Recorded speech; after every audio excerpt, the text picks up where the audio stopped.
Good morning, participants. I hope I'm properly audible. So please give me a thumbs up. I hope you are well awake for the early morning start.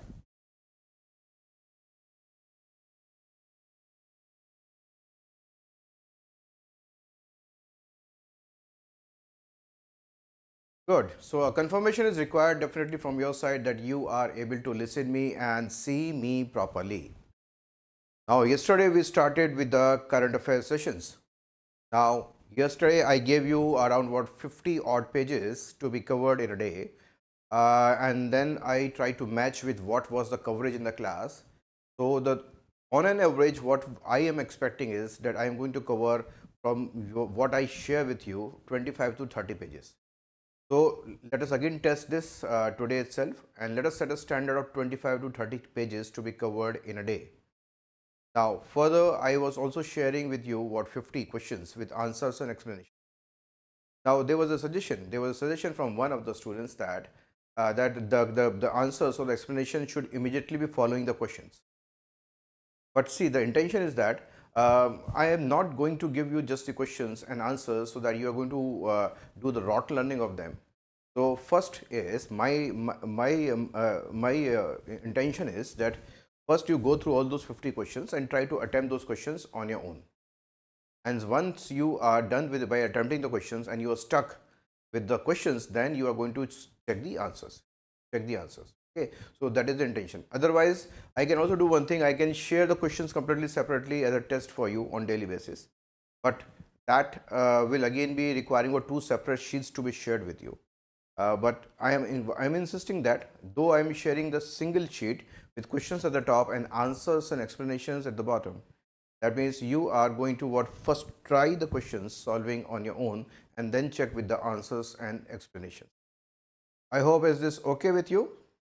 Single sheet comprising of questions at the top and answers at the bottom, or maybe later, and then you are going to attempt those questions and following them with answers and explanations later.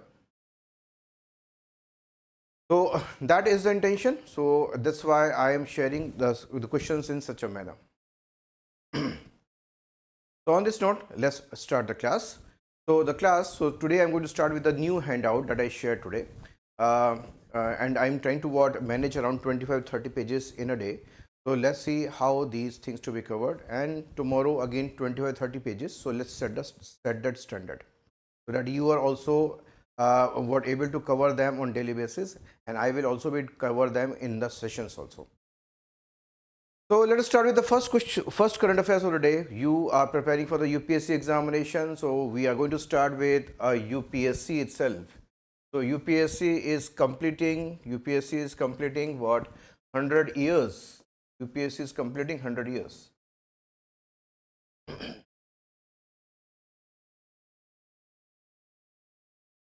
So UPSC began in 1926. Now this is 2026. So UPSC is completing 100 years, a very long journey, and it has produced really good officers for the country. And you are also the aspiring officers.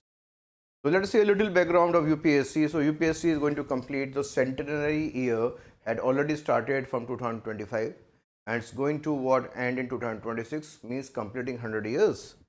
So historical background, the idea of a permanent body to regulate civil services appeared in the which Government of India's Act 1919. So 1919 constitutional reforms, that is Montague-Chelmsford reform. Montague-Chelmsford reform. So that means Government of India Act 1919. Now, so that means the idea of permanent. This is the idea, yes, or the permanent commission was introduced by the Montague-Chelmsford reform 1919. Following that, there was a Lord Lee Commission. Lord Lee Commission was there. Lord Lee Commission recommendations. The Public Service Commission was established in 1st October 1926. Established in 1st October 1926. And who was the first chairperson? Sir Ross Barker as the first chairperson. So Ross Barker. So this can be an important information from the modern India perspective. UPSC becomes important again from the examination because it is completing its 100 years. So Lord Lee Commission, Monte claims for reform was actually suggesting that. Lord Lee Commission submitted the report, and finally UPSC came into picture in 1926 with Ross Barker as the first chairman. Further, the Government of India Act of 1935 transformed it into a Federal Public Service Commission. Now, with the Constitution coming to force in 1950, the Federal Public Service Commission became the UPSC. So, became UPSC. Federal Public Service Commission became UPSC from 1950.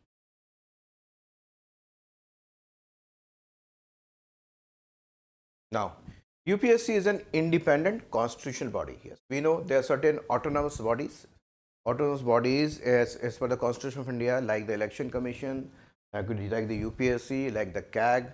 So all these are the independent bodies, and they should be independent from the government's control. We know there's a huge hue and cry because the neutrality of the Election Commission is actually not visible nowadays. It is seen siding with the ruling establishments.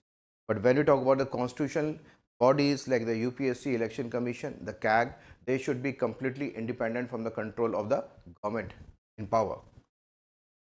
So established under the articles 315 to 323, it's basically part 14, chapter 2 of the Constitution.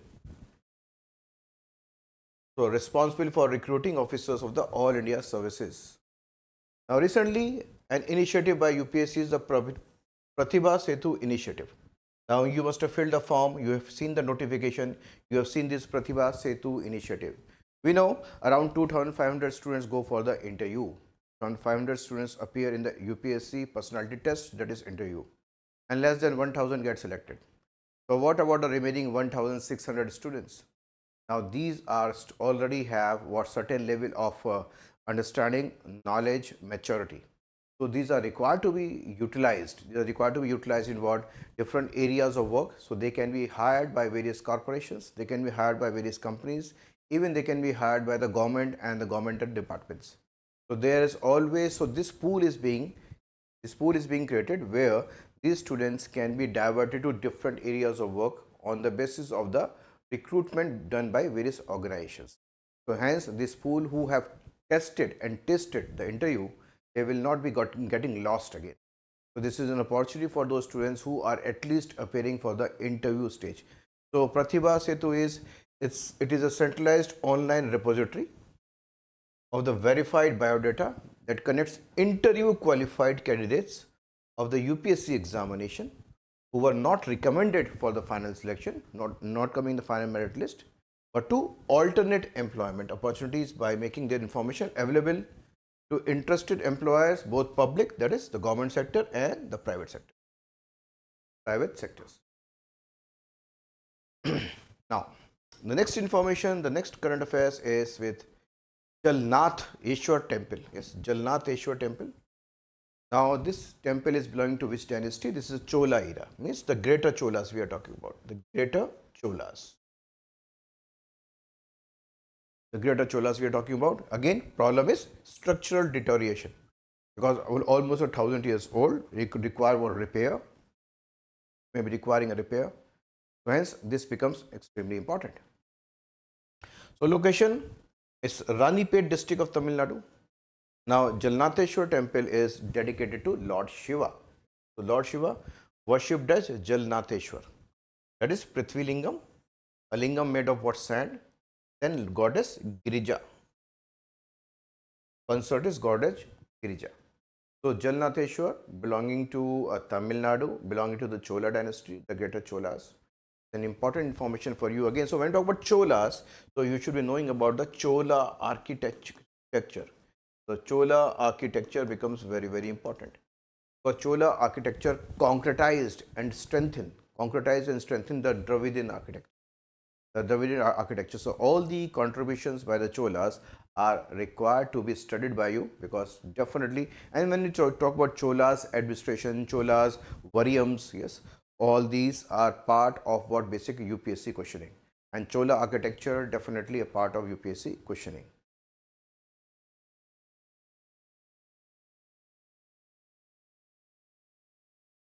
Now, initially, but when we talk about this temple has got an initial start from the time period of Pallavas. So Pallavas of Kanchi. Pallavas of Kanchi in the 6th century AD. Later, Cholas also became the major dynasty and hence contributed to this temple. And even getting back to the Nayak period, 16th century Nayak period. 16th century Nayak period. So Nayaks, who were the Nayaks? So after decline of the Vijayanagar Empire, they came what powerful generals. Powerful generals in the Vijayanagar Empire, they formed their independent control and independent areas of influence. So these were the Nayaks.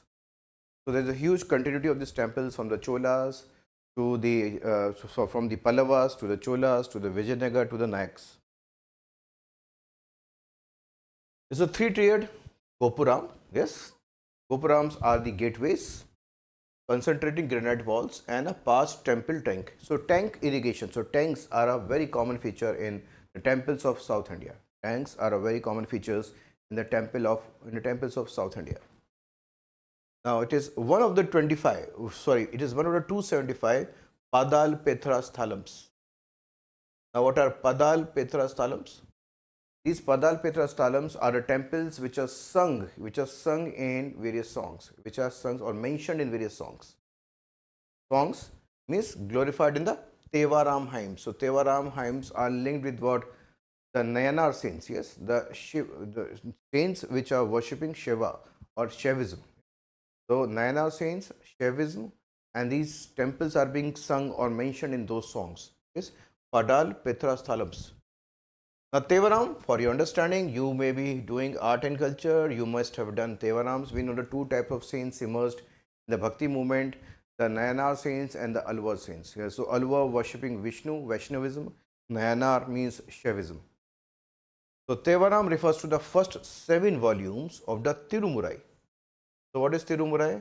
A 12-volume compendium of Tamil Shaivite devotional poetry.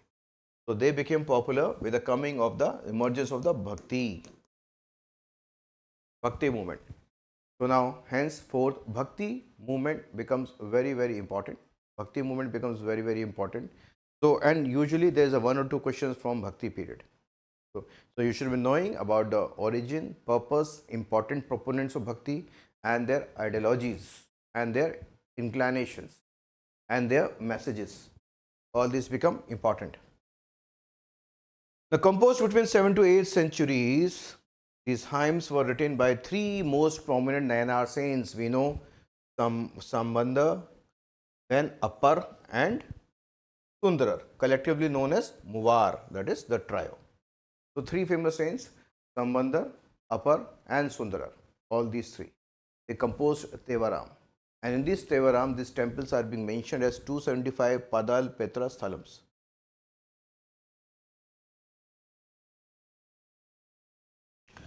So the 275 temples that are mentioned in the Tevaram are referred to as Padal Petra Sthalam, meaning the temples that were sung in the verses, they were mentioned in the verses as an important temples.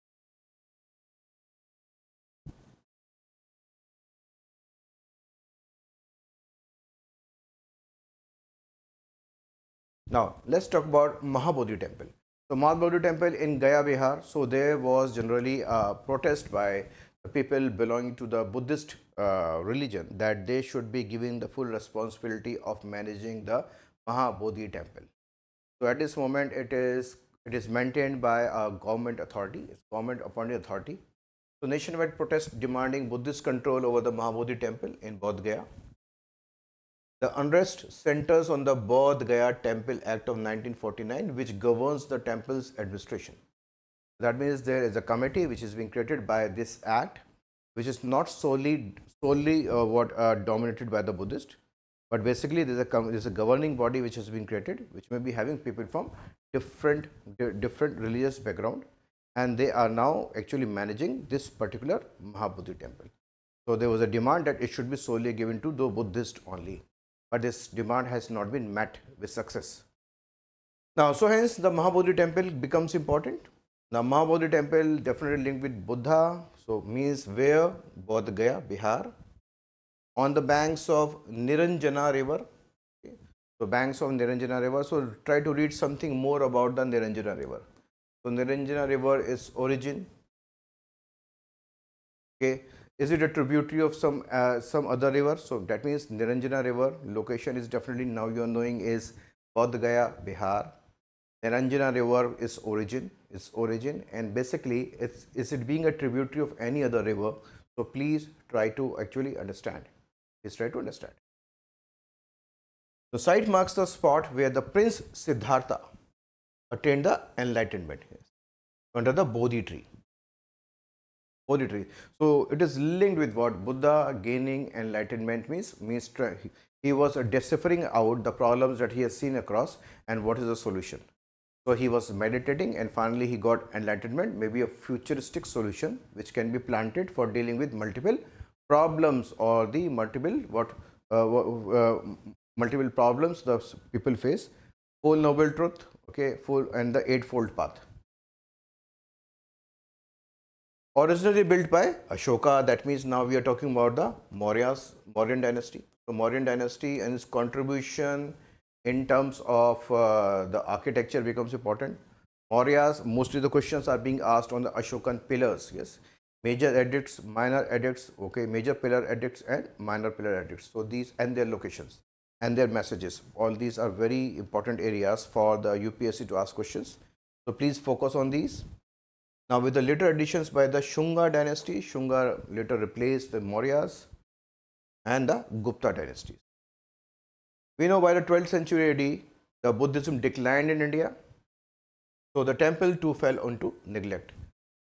And later, it was later taken over by ASI's restoration in 1880s, and it is recognized as a UNESCO's World Heritage Site in 2002. So this is again a very, very important place linked with what major dynasties, in which major dynasties, linked with major dynasties, and hence you should be connecting that with the dynasties. Definitely Buddhism also. So when Mahabodhi temple is there, definitely Buddhism is an area where the UPSC again asks questions, and who were the Buddha disciples, okay, and what were their contributions, the names and the contributions, all those also become important. So Buddhism, Mauryas, Shunga dynasty and the Guptas.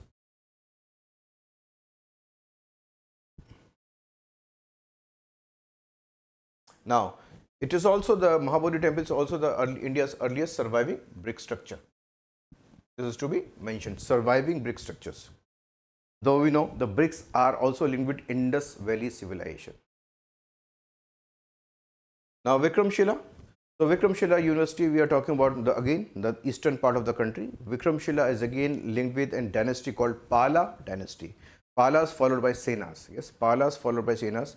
Palas have got more tilt towards Buddhism. Senas had got more tilt towards Hinduism. The Palas. So Vikramshila University, an ancient center of learning in Bihar, is being revived.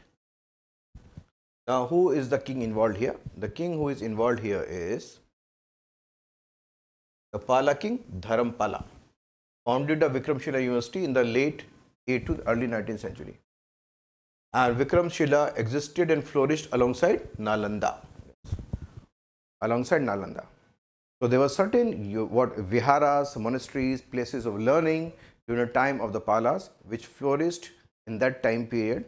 So Nalanda was in existence from a time period before, and the Vikramshila came into existence in time of the Palas. So what means it coexisted alongside the already famous Nalanda University. Location, Bhagalpur district in Bihar. Now it was destroyed in 12th century AD, 12th century by the Bakhtiyar Khilji. So Bakhtiyar Khilji was one of the generals of Muhammad Ghori. Yes. So Muhammad Ghori had two major generals, Qutbuddin Aibak and Bakhtiyar Khalji. Qutbuddin Aibak's what area of influence concentrated in the northern part of the country, yes, in and around Delhi, northern part, UP or the areas of Haryana.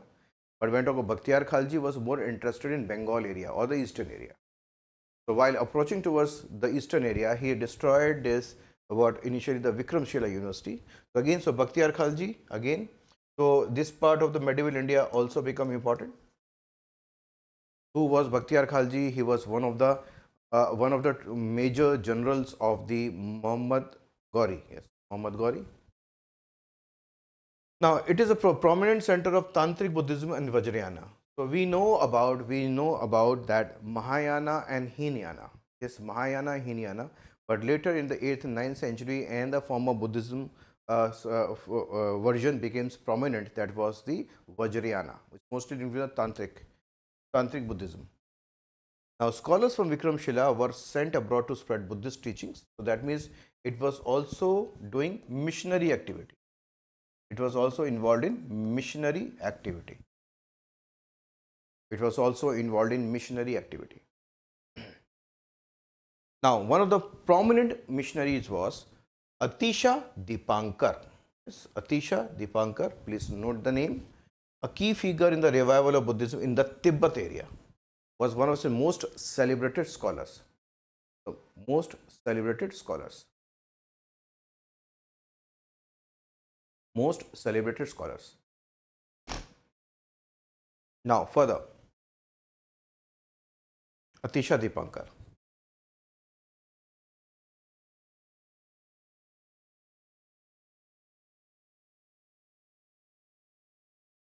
Now, let's do a comparison with the Nalanda University. So, Nalanda University was in existence quite before.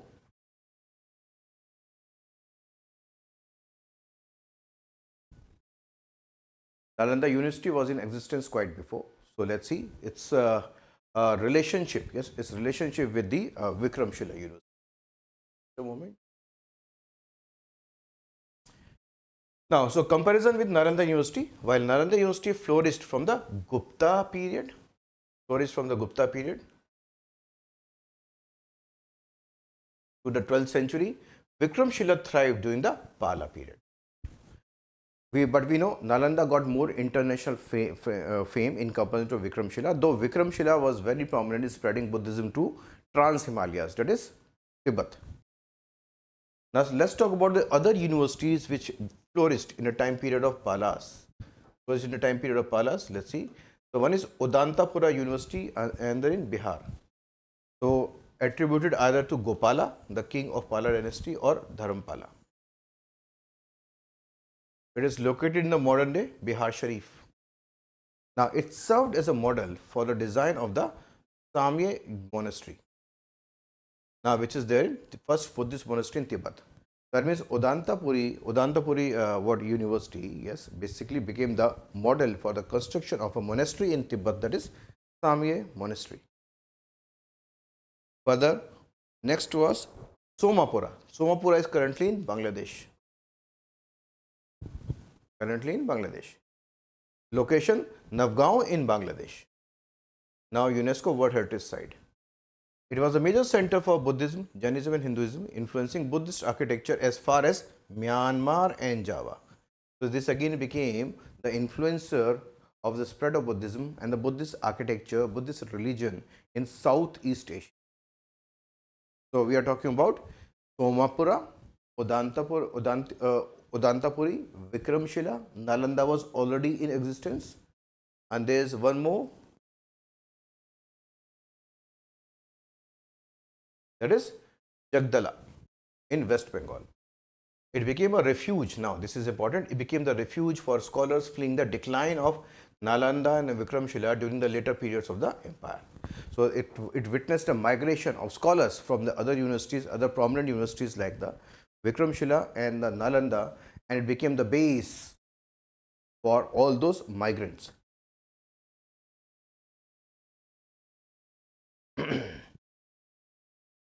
Now, next is Dilman Temple.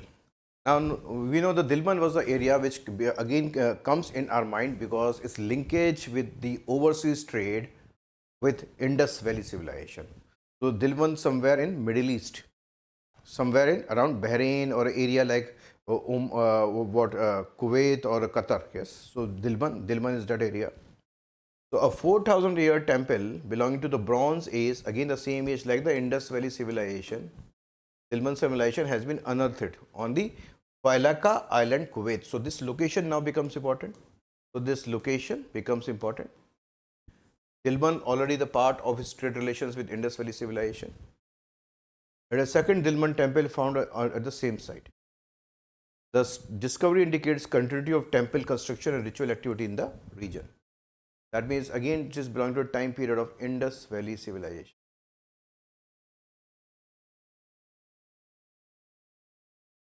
Now, when we talk about the Dilmun civilization, so Dilmun civilization, basically region covering modern Kuwait, Bahrain, and a part of eastern Saudi Arabia, the Middle East. Again, the Middle East locations are now important because of the war going on. So, when the war going on, so Middle East locations are becoming equally important. Entire Middle East is very, very important in terms of what UPSC is now going to ask questions. When the Ukraine war was actually, when actually Ukraine war began in 2022, so next for the two consecutive years, 2022, 2023, the locations in Ukraine and around Ukraine were asked by UPSC. Now, recently, now what we are witnessing, there's a disturbance war going on in area of Middle East. So definitely there will be questions on the locations of the Middle East. We are doing specifically those locations in more detail. But here, so modern day Kuwait, Bahrain, and parts of Saudi Arabia. Cultural significance mentioned in Mesopotamian text as a land of purity, water, and prosperity. Served as a trading post or trading intermediary between Mesopotamia and Indus Valley. So it had what various communities of settled traders.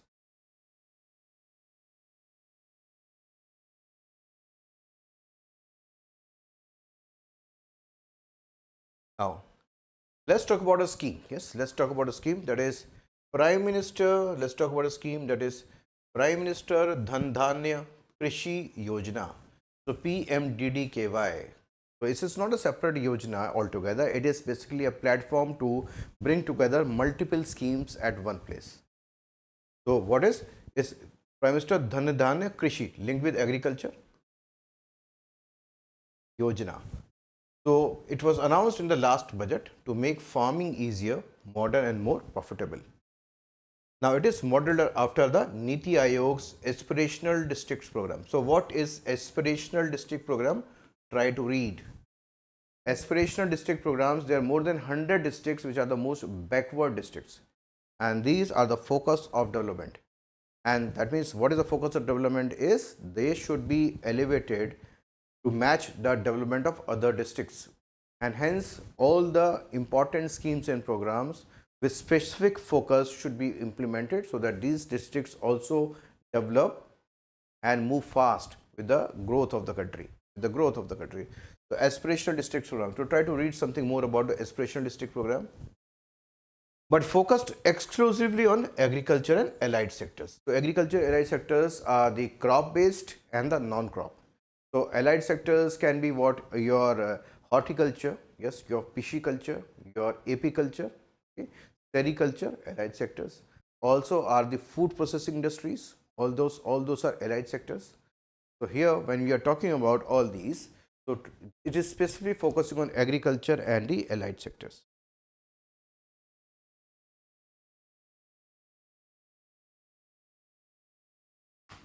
Now, further, so PMDDKY has no separate budgetary allocation, but it is a platform of convergence.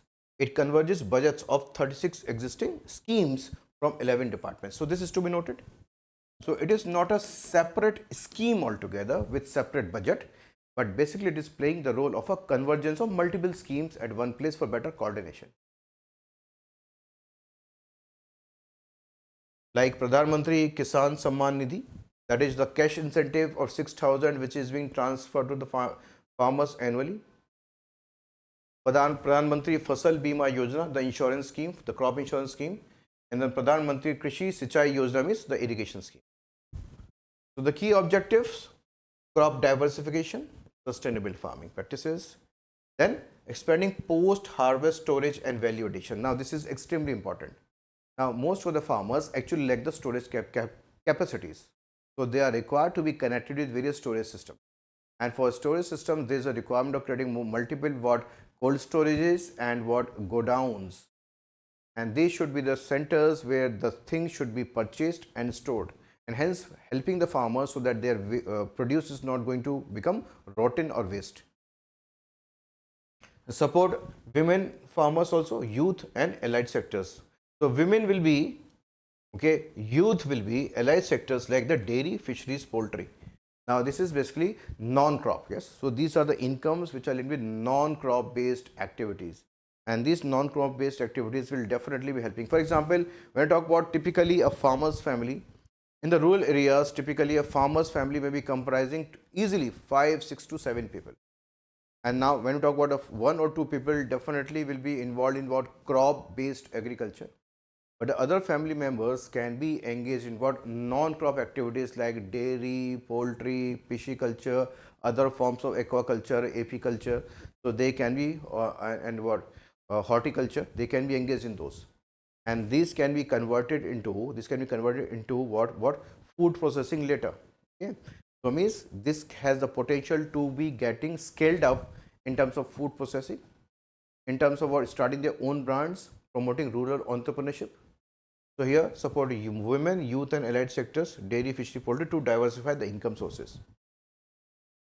Now, why reviving of the rural incomes or the expanding of the rural incomes are extremely important? Now, we know that when we talk about rural areas, if the incomes rise, the purchasing power will rise.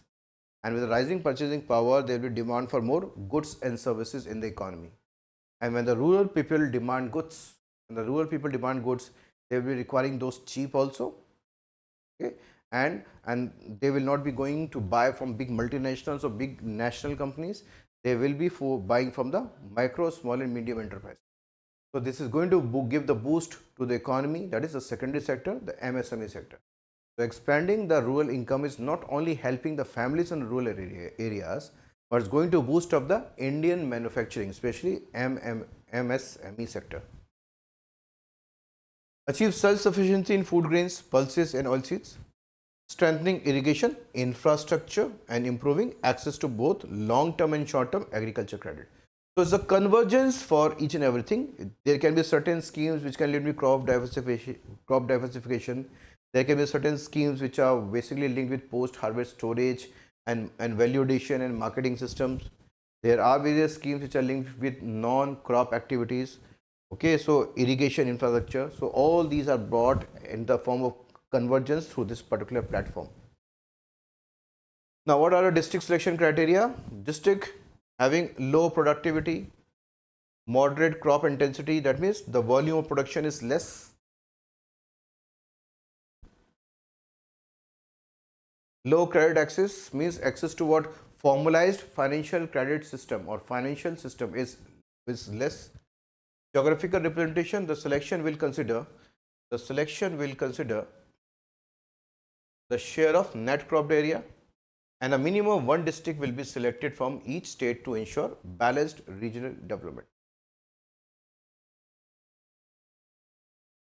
Implementation, the PMDDKY operates under the Ministry of Agriculture and Farmers Welfare. Each selected district will set up a District Dhan Dhanya Krishi Yojana Samiti, means a committee will be created. Okay, a committee will be created which is going to look if the district is being selected. If the district is being selected within this, then a formal committee will be created to formally look into, monitor, and try to get a system of convergence and for better implementation. A district level committee will be created, chaired by the district collector.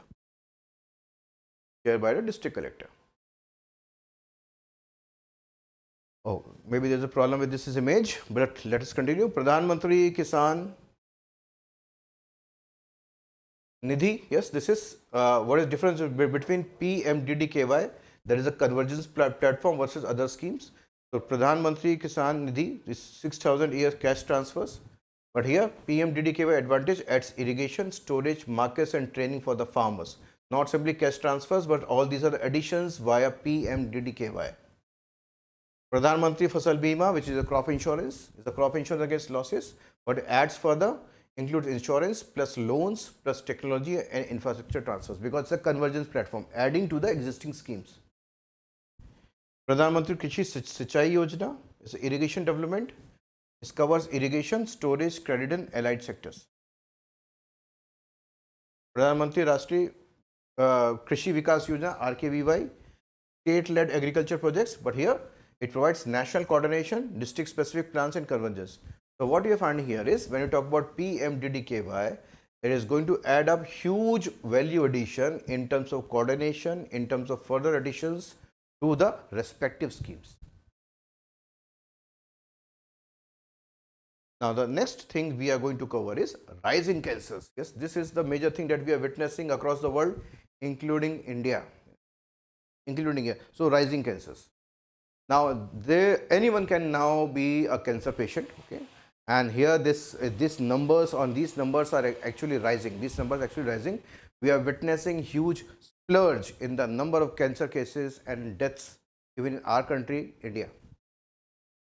So, trends in cancer incidence. India's cancer incidence rate rose from 84 to 107 in 2023, and the death rate is increased from 71 to 86. That means even so, number of cancer patients are increasing and number of deaths are increasing per 1 lakh population.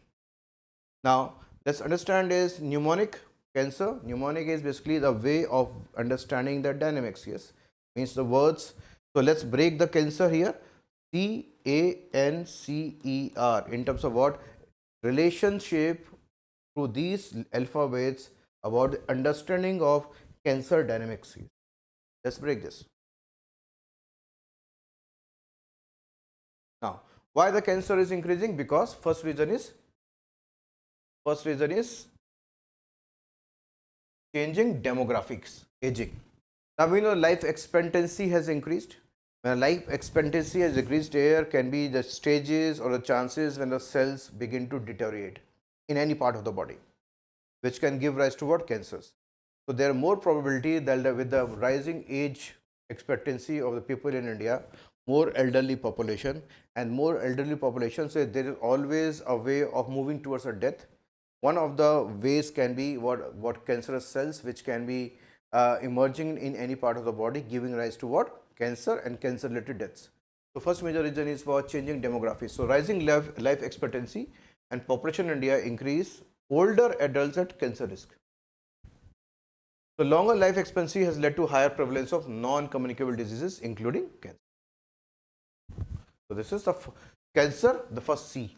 Now cancer A, CANCER, A, adoption of unhealthy lifestyles. So high tobacco use, unhealthy diet, sedentary lifestyles, alcohol consumptions. All these are also the factors which can give up, which can push, yes, which can push the increased risk of lung, mouth, throat, and esophagus and pancreatic and liver cancers. Now further, and national health system deficiencies. Now mostly the cancers are being detected in the final stage or the last stage, so late detection. So hence there is not a very powerful screening mechanisms to detect the cancer early. So this ultimately leads to what? Later diagnosis and maybe more deaths. Other carcinogenic factors which can be the pollution, environmental exposure. We are finding that pollution levels are very high, extremely high, especially in the winter season in the northern part of India. Now, Delhi is one of the major cities suffering from such type of pollution impact. So what you are finding here is high outdoor air pollution, PM 2.5, indoor air pollution from the solid fuels, and industrial and chemical exposure increases risk of lung cancer. Further, it is leading to economic hardship. So high cost of cancer treatment, many times not able to be afforded by the people. So hence people are clueless how to fund and how to find the money to get that regular treatment. So with no regular treatment, there are more chances of more deaths.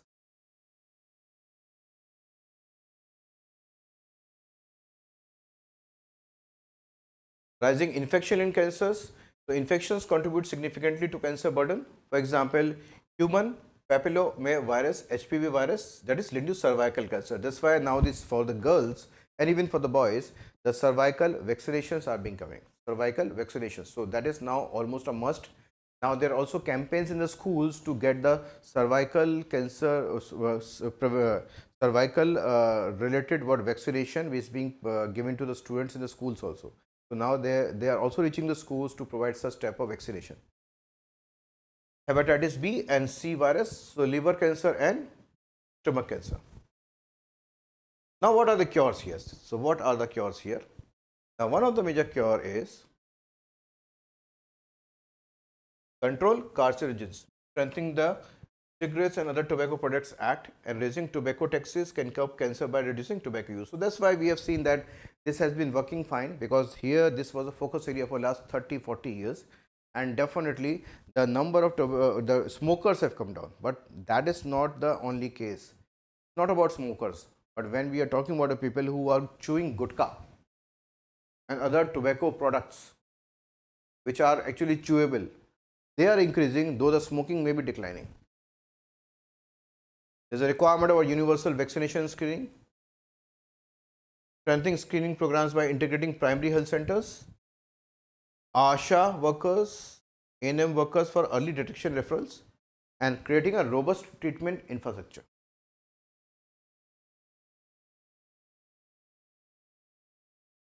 And more evidence and research is required. So the report was rising cancer cases in India, and there are multiple factors involved. So all these factors can be given by UPSC in terms of statements. What are the major causes of the cancer rise and cancer related deaths in India? Statement 1, 2, 3, 4, or statement, they can give a statement 1 on the basis of assertion and reasoning also. Next is Tribal Village Vision 2030. 2nd October 2025, that is on Gandhi's Jayanti, tribal villages across India formally adopted the Tribal Village Vision of, that is 2030 declaration. Through special Gram Sabhas outlining local development priorities. Now, government is, so this was actually declared as a 2030, it's a mission till 2030. But government is already running certain programs, and these are, the Government of India has also declared 15 November 2024 till 15 November 2025, actually for 1 year, which ended in November last, as Janjatiya Gaurav Varsh. So Janjatiya means again targeting the tribals, rural tribes or the tribes. As part of this celebration, as part of the Janjatiya Gaurav Varsh, the Ministry of Tribal Affairs launched Adi Karmyogi Abhiyan. So Adi means Adivasi means tribals. Karam Yogi are basically the field workers or the grassroots workers. Field workers or the grassroots workers. Field workers or the grassroots workers. Adi Karam Yogi Abhiyan. So here the purpose is to mobilize as many grassroots workers as possible across the country to provide a last mile connectivity gap. Now we know there are multiple schemes. There are multiple schemes of the Government of India which are basically for tribal upliftment and tribal development. We know due to remoteness of certain places, many times, and even the lack of information, the schemes are not reaching to the people. So here the purpose is to mobilize certain field workers so as to assist in getting access to multiple benefits to various schemes for tribal development. So Adi means Adivasi. Karam Yogi means the field workers. Abhiyan means it's a campaign to mobilize workers at a grassroots level to assist in tribal upliftment. Now, so what is Tribal Village Vision 2030, which has been declared last year? The Tribal Village Vision 2020 is a landmark grassroots initiative under which the special Gram Sabhas and tribal villages and hamlets adopted their own Vision 2030. So what is tribal villages and hamlets adopted their own? Yes, within this, all the tribal hamlets and tribal villages will be having the autonomy to choose or plan and adopt their type of target till 2030. Their type of target till 2030. Not imposed uniformly. It's basically the Gram Sabhas, tribal Gram Sabhas are going to what, becoming a major decider what to be adopted with respect to their specific focus area till 2030.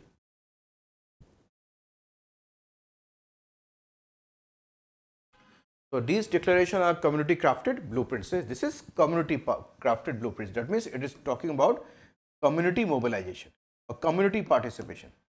Community participation. Community participation.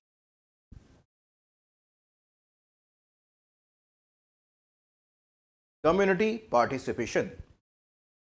Key features: community-led development, then village level goals, especially education, health, livelihoods, financial inclusion and infrastructure. So these are the 5 major things anywhere. When you talk about cities, education is must. Okay, health. Then we are talking livelihoods. People require money. Financial inclusion. People require what? Financial assistance to start their own work and infrastructure. So these are not the requirements of only tribal areas. These are requirement of what? All the areas, whether urban, rural, or tribal. Integration with other schemes. So this vision is also going to integrate with other schemes like the DDKY is going to integrate with multiple agriculture schemes at one place. So this tribal vision of 2030 is going to again integrate various schemes linked with tribal development like PM Janman and Dharti Aba Janjatiya Gram Utkarsh Abhiyan and other programs. So just for reference, you have to read more about PM Janman and Dharti Aba. But here PM Janman, so PM Janman is Pradhan Mantri Janjati Adivasi Nyay Maha Abhiyan.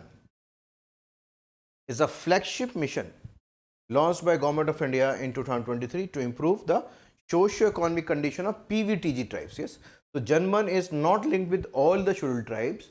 Janman is linked with especially PVTG. So this is important information for you. PVTG, Devar Commission, PVTG, 75 PVTGs. So these are the focus area here. And Dharti Aba Janjati Gram Sabha Utkarsh Abhiyan is a major national mission launched in 2024 to achieve holistic and sustainable development in tribal majority villages. Tribal majority villages.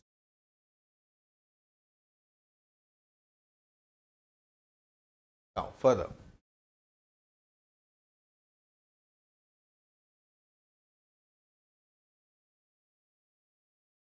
Now, institutional mechanism to support the running of this program is creating Adi Seva Kendra. So, Adi is again tribal.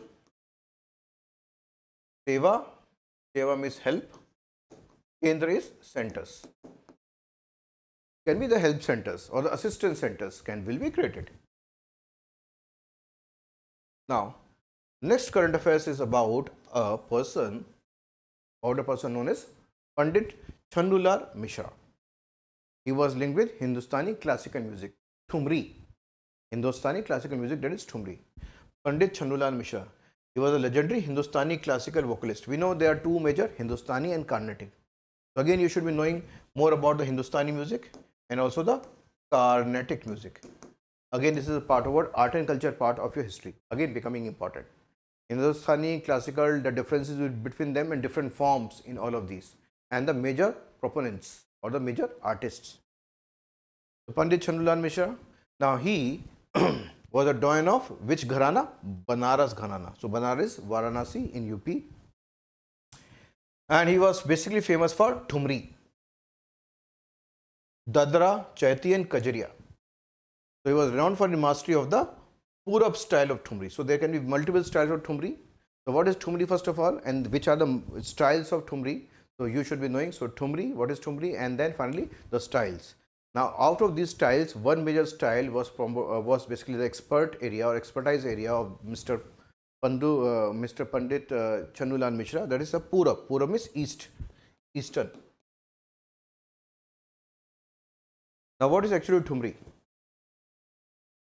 Thumri is a semi-classical music formed from the North India, emerged in 19th century, especially when we talk about the Nawab of Awadh. And one of the most famous Nawab of Awadh, who was coincidentally the last Nawab of Awadh, was too much inclined towards promotion of music, dances, especially Kathak, and singing of Thumris. So here sing Thumris means Nawab Wajid Ali Shah, and celebrated for his emotional depth, melodic beauty and expressive storytelling. So this is basically a form of a song with multiple expressions, voice modulations in the form of storytelling, melodic beauty, may be also sung alongside the Kathak performer. Thumri.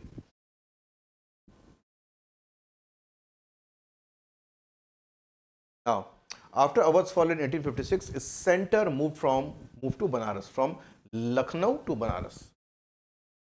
So, distinctive features, how or the emotions means emotions oozing out from the facial expressions, in the way of singing, in the tone of the voice. Okay, so emotions and allows freedom in improvisation. So incorporates elements from Hori, Kajri, Dadra, Jhula, Cheti or other local folk singing. These are other local folk songs or singing methods. Now, he was famous for Purvi Thumri. So, here we are talking about forms of Thumri. So, Thumri is Eastern, slow tempo, means sung in a slow mode. And there is a Punjabi Thumri, that is fast tempo. We know Punjabi, mostly Punjabi songs are what fast or fast on the beats also, in the way of singing also. Major Gharanas, Banaras Gharana. So, he was belonging to Banaras Gharana. Lucknow Gharana, where it originally started, Nawab Wajid Ali Shah, and the Patiala Gharana of Punjab. Patiala Gharana of Punjab.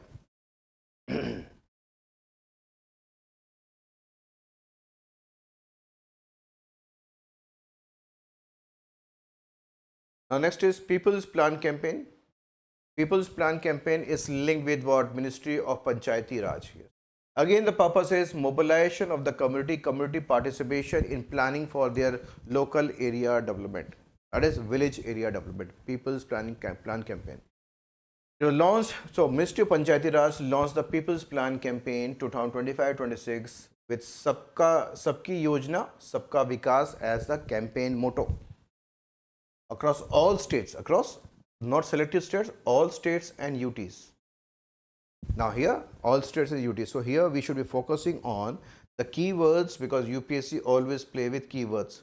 So UPSC can put in the selected states, but here it is all states and UTs.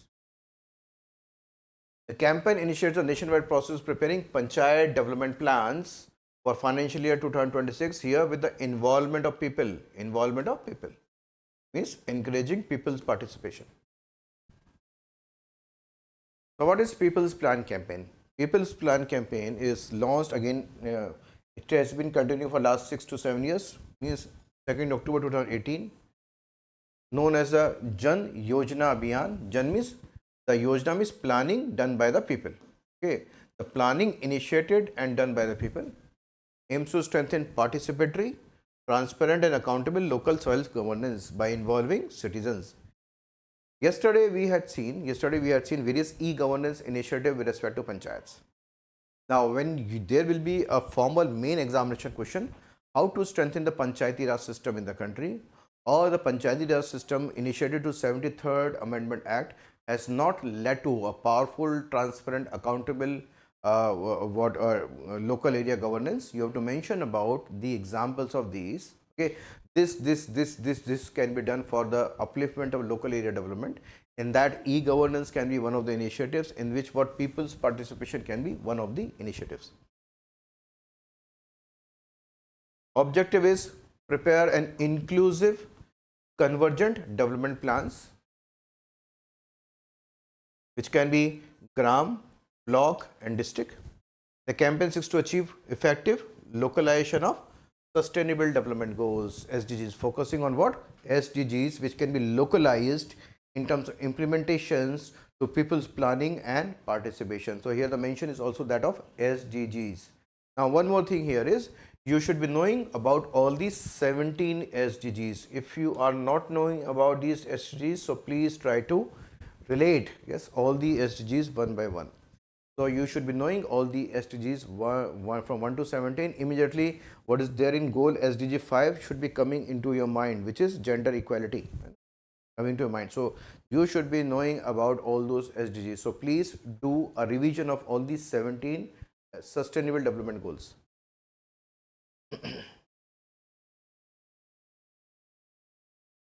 Now, Navya initiative is the next thing. Navya here is basically targeting the skill development of women. Skill development of women. Here we are talking about skill development of the women. Navya initiative. That is nurturing aspirants through vocational training, skill development for young adolescent girls. Navya is especially for girls, adolescent girls. And this is coming under Pradhan Mantri Kaushal Vikas Yojana, PMKY 4. So here PMKY 4. So please try to read more on this. PMKY 4. Try to read more on this. Pradhan Mantri Kaushal Vikas Yojana. Under that comes the Navya initiative, especially targeting skill development, vocational development for adolescent girls. Now, what is Navya initiative? Launched in 2025. The Navya initiative is a collaborative effort between two ministries. Yes, Ministry of Skill Development and Entrepreneurship, MSDE. So again, all those, so which scheme belong to which ministry, all becomes important. Here it's not linked with one ministry, it's basically a collaborative effort of two ministries. Ministry of Skill Development and Entrepreneurship and the Ministry of Women and Child Development. Ministry of Women and Child Development. Ministry of Women and Child Development.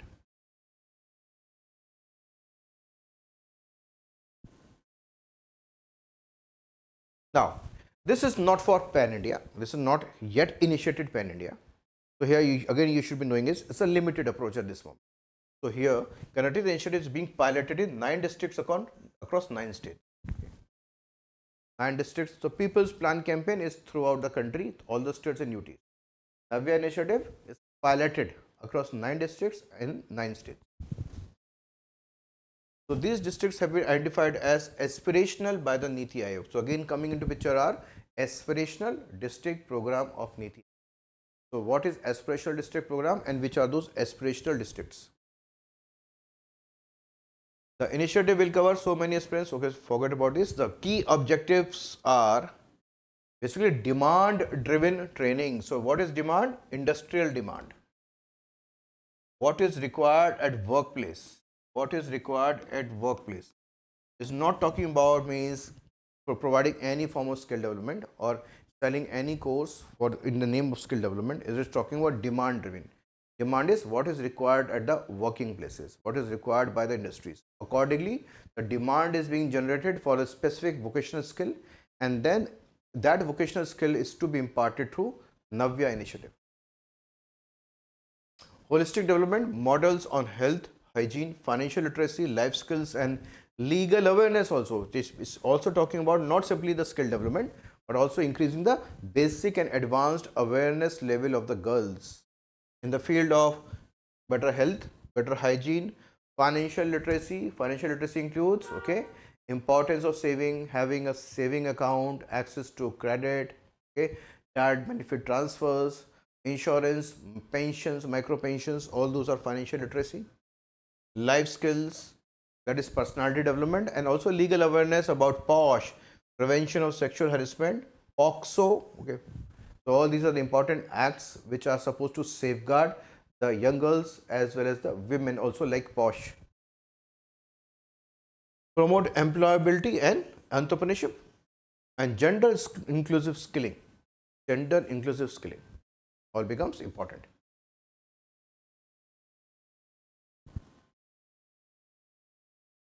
And bridge education and livelihood. So we bridge the gap between education and what? Livelihoods by increasing employability.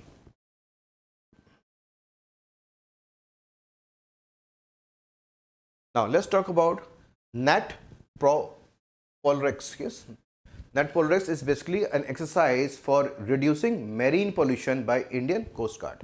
The Indian Coast Guard exercise to reduce the marine related pollution. So NAT Polrex. The Indian Coast Guard successfully conducted the 10th national level pollution response exercise NAT Polrex X means 10th of the Chennai coast. It's a biennial exercise. Biennial means once in 2 years, and a key component of India's marine environmental protection framework. So this is linked with environmental protection of the marine area. Important. So also strengthen national preparedness, interagency coordination, and even to deal with extreme environmental damage like marine oil spills under the National Oil Spill Disaster Contingency Plan. A key highlight of the 10th edition was the first ever shoreline cleanup drill at Marina Beach in Chennai, involving multiple state agencies in a simulated incident. What is the role of ICJ, Indian Coast Guard? Indian Coast Guard is a central coordinating authority. It implements national policy framework, and it, with over 75% India's energy coming from seaborne oil, So protecting sea lines and ports from oil spills is of strategic importance. Operational infrastructure, 4 pollution response centers are being coordinated by Indian Coast Guard, which is based in Mumbai, Chennai, Port Blair in the Andaman and Nicobar, and Vadinar. Now we are facing the gas crisis because of the Middle East problems. But we know the gas is being brought to India by the huge container ships, okay, by the huge specially designed ships for the oil, which have got a storage system for the oil, which have got a special compressed system for the gas transport. So India has also purchased certain large gas carriers. For example, Shivalik, very large gas carrier is being inducted, whose name is Shivalik. India received its third very large gas carrier, Shivalik, under the Indian flag at Visakhapatnam port, marking a milestone in marine self-reliance and energy security. So these are basically the carriers. It is built under the Indian flag, built by South Korea. To reduce the India's reliance on foreign flagged vessels. Now, and hence India is also trying, no, yes, these are being constructed on the foreign shores by the foreign companies under India's flag, but India is also trying to push up the India's own indigenous such type of large carrier production. So what are the domestic steps being taken? Domestic shipbuilding push. So shipbuilding financial assistance scheme. Now we know shipbuilding is an extremely costly exercise. So there is a requirement of certain incentives or subsidies, supports. So this scheme provides direct financial support to shipyards to offset higher domestic cost and enhance global competitiveness. It's a financial assistance to the shipbuilders in India to construct more and more ships and indigenize India's production as fast as possible. Further, there is a Maritime Development Fund. MDF is designed to provide long-term, low-cost financing for ship acquisition and maritime infrastructure. Is purchase as well as creating more infrastructure. Then the shipbuilding scheme. This scheme focuses on expanding physical capacity and mitigating financial risks for shipbuilders. So there are 3 major initiatives which are taken to indigenize the large carrier production in India: Financial Assistance Scheme, Marine Development Fund, and Shipbuilding Development Scheme. Further, one more area of research which is becoming very, very important is basically biomedical research. Biomedical research. We all know. So biomedical research is an area which is highly, very important with respect to not only the cure for multiple diseases, but is also for various activities linked with agriculture and allied activities and agriculture and other areas of intervention. So biomedical research career programs means building the careers in biomedical research. The Union Cabinet has approved the phase 3 of the biomedical research career program. The people who are interested in making their career in biomedical research. Phase 3. So what is biomedical research career program? Is a flagship of collaboration between India and UK. Launched in 2008 and 9. The program is jointly implemented by Department of Biotechnology and Government of India and the Wellcome Trust of UK. Phase 3 will be implemented from 2025-26 to 2030-31, means 5 year. Okay, there's a 5-year phase which have been launched, already started. 5-year phase has been started for developing the careers, the businesses, the entrepreneurship, and the biomedical area. To build a world-class biomedical research ecosystem, support scientists at all career stages from early career to senior research to fellowships and grants. So here the UPSC may be asking, is a joint collaboration with which of the following countries? The collaboration between India and UK, and it's been running since 2008 and 9. Phase 3 has been launched.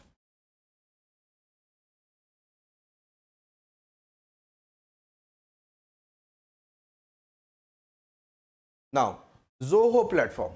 Zoho platform is providing what? Indigenous cloud services. We know the entire cloud services are either in the control of Google or the Microsoft or the foreign companies.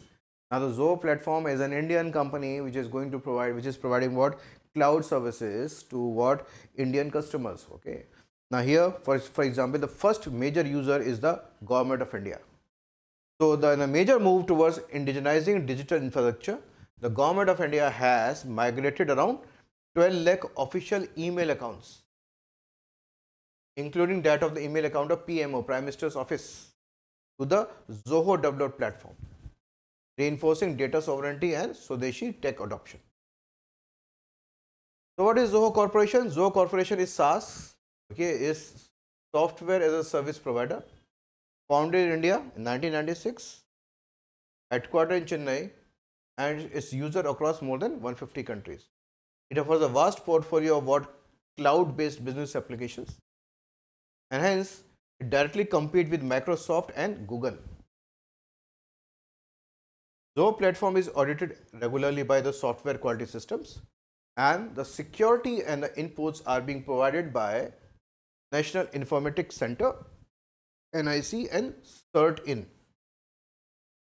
So what you should remember is that the Zoho platform is the indigenous platform for cloud-based services, and the government of India has taken an initiative to shift to this indigenous digital infrastructure.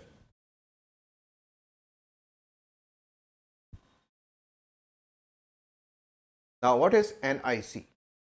NIC and what CERT-in, NIC and the Indian Computer Emergency Response Team, CERT-in, operate under Ministry of MIT.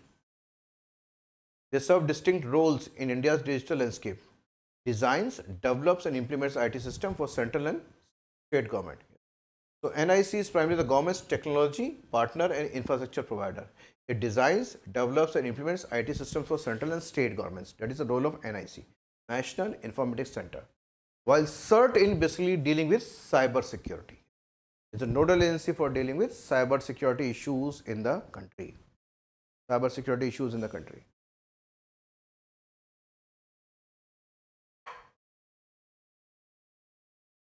Now, next is Dravya portal. Now, Dravya portal is linked with Ministry of Ayush. So, Ayurveda, Unani, okay, Unani, okay. Now, all these type of what traditional drugs or a traditional medicine system. Now, what is the Drav there? They have all these medicines may have what certain ingredients. So that is the core dravya, yeah? The ingredients from which these medicines are being made. That is the core part. The ingredients, the elements being used for creation of such drugs are basically the dravya. And there's a requirement of what? The requirement of what? Keeping the repository of knowledge, yes, so that this should not be lost. So Dravya portal has been designed so as to what properly track the formulas, or the minerals or maybe the elements being used or the ideas in being used for the creation of such type of what traditional form of medicines. A portal has been launched which is called Dravya portal. So Ministry of Ayush launched the Dravya portal, that is a digitized retrieval application for versatile yardstick of Ayush, marking the creation of most comprehensive digital repository of Ayurvedic ingredients and formulation. So Dravya portal is a landmark in India's Ayush digital transformation, that is bridging traditional knowledge and the modern innovation. So what is required is, there's on one side there's a conservation of knowledge from the past, and then also improving them by the use of new technology. So first of all, requiring a repository is a storage of knowledge so that the things are not lost, and finally working on that to improve them further by using new technology. So AI ready platform enabling integration with the Ayush grid and other ministry initiatives to strengthen research, regulation and global recognition of India's rich medicinal heritage. So Dravya portal. So you should be remembering about, because UPSC may be giving you all these. Navya initiative is with respect to what? Adolescent girls. Dravya portal is with respect to what? Ministry of Ayush, traditional knowledge and its further promotion.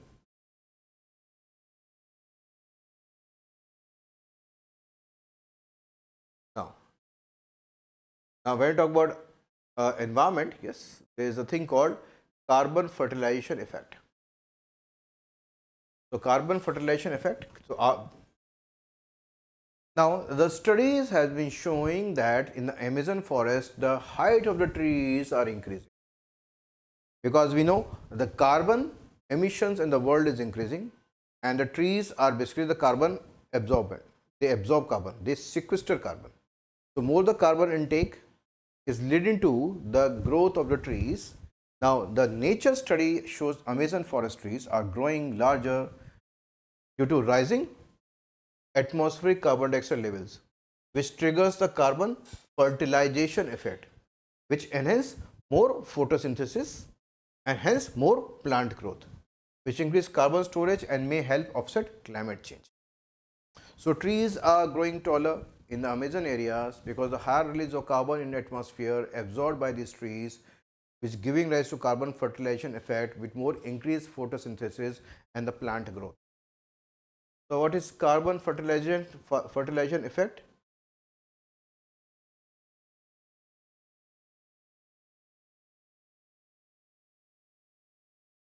It is a process where higher level of CO2 in the atmosphere boost plant growth.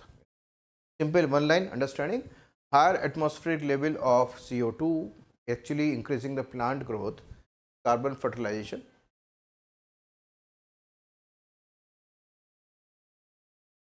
So, CO2 is a key ingredient for photosynthesis. So, when plants have more of it, they can grow faster, produce more biomass, and often use water more efficiently. So, this effect is seen naturally in forest and crops, and it is also used artificially in greenhouse gases to improve yields of vegetables, fruits, and ornamental plants. So, carbon fertilization effect is a new thing which has been noticed. Hence, you should be knowing what is the meaning of carbon fertilization effect. That's the only thing which is required to be understood, and this research has been coming from Amazon forest. Amazon forest, yes, something to be known about the Amazon area or the Amazon forest. So, again, this is an important thing of location to be understood. And which are those Amazon countries? There are 7 to 8 Amazon countries. Which are those? Now, rhino, that is white rhino.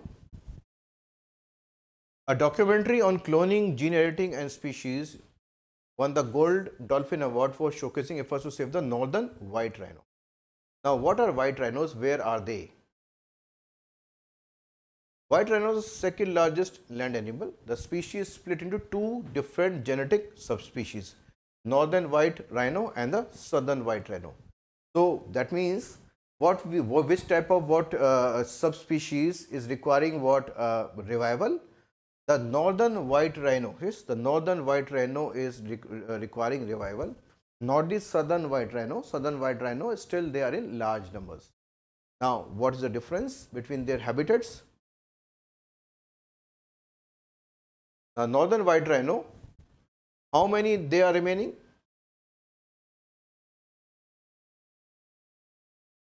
Only two female left here, functionally extinct. So, they are mostly functionally extinct. Only two females are left for the northern white rhino, and both living where in Kenya.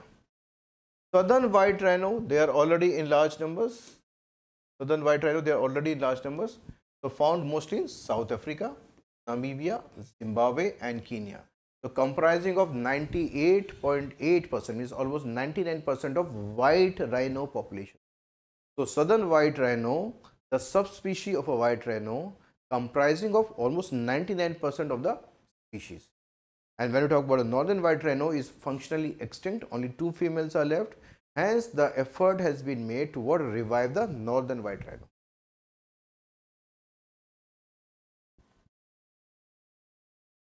Now, let's talk about finger lakes. Now, what are these finger lakes? Scientists are investigating newly discovered craters. Craters where? At the bottom of the Seneca Lake. So, Seneca Lake in the United States, to determine if the release methane or other gases responsible for Seneca gun sounds.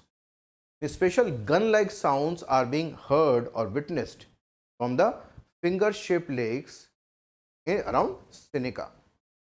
Now, is this a result of what? Methane emissions and leading to what? Burst maybe the noise or the sound. So Seneca Lake is one of New York's Finger Lakes. It's famous for its mysterious booming sounds, known as the Seneca guns or the Seneca drums. Now, why such things is happening and how these Finger Lakes have emerged? Now, this is Seneca Lake, Lake Ontario, Lake Erie, so means the Great Lakes area. New York is the eastern part of the United States. Eastern part of the United States. So now when we're talking about the Great Lakes of America, so you should be knowing about all those Great Lakes. So Superior, Huron, Erie, Ontario, you should be knowing about those. So Seneca Lake somewhere in the New York region, that is the eastern part of the US. About the Finger Lakes. The Finger Lakes comprise of 11 long narrow parallel lakes. So these are 11 long narrow parallel lakes, Finger Lakes. So Finger Lakes, the terms come immediately in your mind should be coming the Seneca Lake in the New York area of the United States. The two largest Finger Lakes are Seneca and Cuyahoga. Now how these are being created? Geological formation. They were created when the advancing glaciers during the Pleistocene Ice Age deepened and widened the narrow V-shaped valleys, and hence the lakes were created. Narrow V-shaped valleys means due to what? Glacial erosion. Due to the glacial erosion. Advancing glaciers, so glaciers lead to erosion, so due to the glacial erosion. And erosion always create what? Embankment. They are termed as moraines. So moraines are like the boundaries of the pebbles and the broken rocks. So rocks and debris piles mark the glacier limits at the southern and ends of the lakes, where drumlins with teardrop shaped hills formed under the moving ice and appear in the bands north of the lakes. Now these lakes are the result of a cycle, a geological term which we have to understand, that is called Milankovitch cycles. These glacial advances and retreats were driven by the long-term orbital variations in the global climate known as the Milankovitch cycles. Means the impact of the insolation. We know throughout the long history of about thousands and lakhs of years, there always a sign of what? Rising temperature and decreasing temperature. This is called a natural global warming and natural global cooling. Now, this is resultant of the insolation or the sun impact. So, if the natural cooling, the insolation will reduce. It will lead to the expansion of the ice and the glaciers. And these glaciers, once they are becoming are actually withdrawing due to the increasing insolation in the next time period of what? Natural global warming.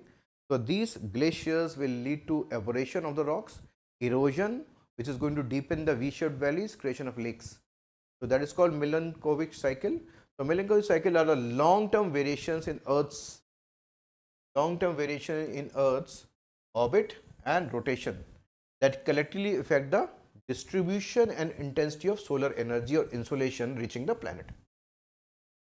Higher the insolation means the decrease in the glacial cover. Lesser the insolation, increase in the glacial cover. Named after Serbian scientist Milankovitch. These predictable cycles are the primary natural drivers of Earth's glacial and interglacial periods over hundreds or thousands of years. So these are the ways of what? Natural cooling of Earth and natural heating of the Earth. But what we are seeing today, nowadays,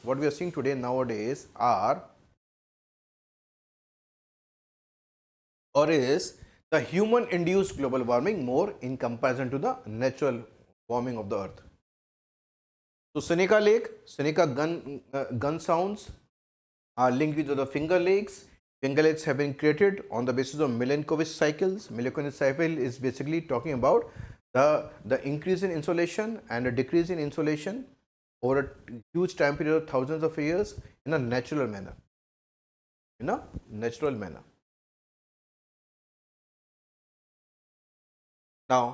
this is a new technology. There's a new thing which is requiring to be developed well and far and wide. That is carbon capture, usage and storage. Carbon capture. So, atmospheric carbon to be captured to be used and can be stored. What is carbon capture? Carbon capture, usage and storage is basically a form of technologies that capture CO2 emissions from major sources like the industrial emissions from the power plants, refineries, okay, industries, or remove CO2 from the atmosphere. It involves three main stages. First is capture the released one. It can also be transported in different forms and can be stored in different forms. And the methods include, can be post combustion, means post release, okay, means post burning of the fossil fuels. There is a release of CO2 emissions post combustion. So separates CO2 from the flue gas. So flue gas is basically a combination of gases released after the burning of fossil fuels. So flue gas is basically the combination of gases released after the combustion of the fossil fuels. So post combustion, now from the flue gas separate CO2 using solvents after fuel combustion. There can also be a pre-combustion method, means before burning. Converts fuel into hydrogen CO2 mix before burning and then separates CO2. Pre-combustion. So stages can be post-combustion, stages can be pre-combustion.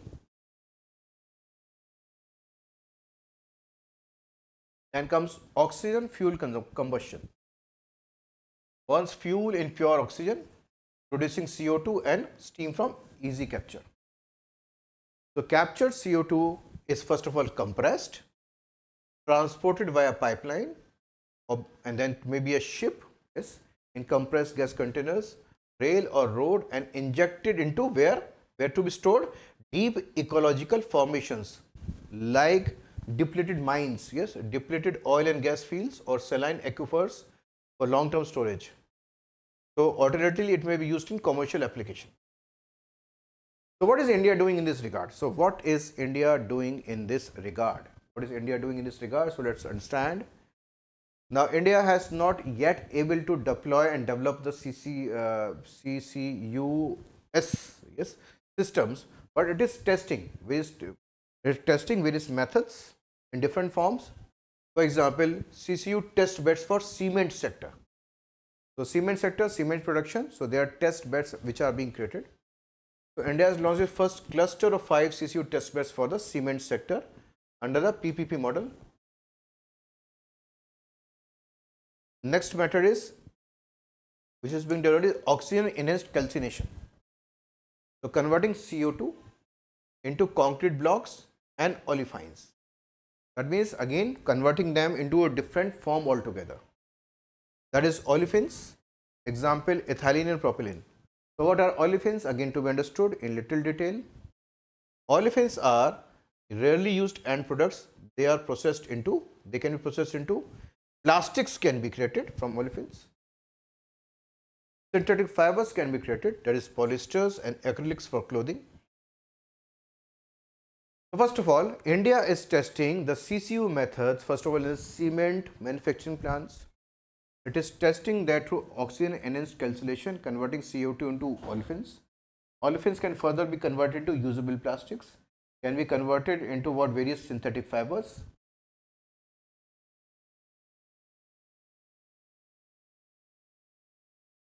And also other chemical intermediates which can be used in various chemical processes, chemical intermediates like ethylene glycol, which is antifreeze, solvents and detergents. Another method which is being tested by India is carbon negative mineralization. What is carbon negative mineralization?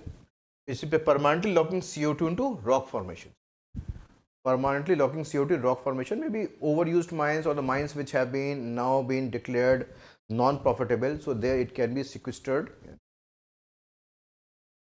And then D is vacuum swing adsorption, that is separating CO2 from cement kiln gases and integrating it back into various construction materials.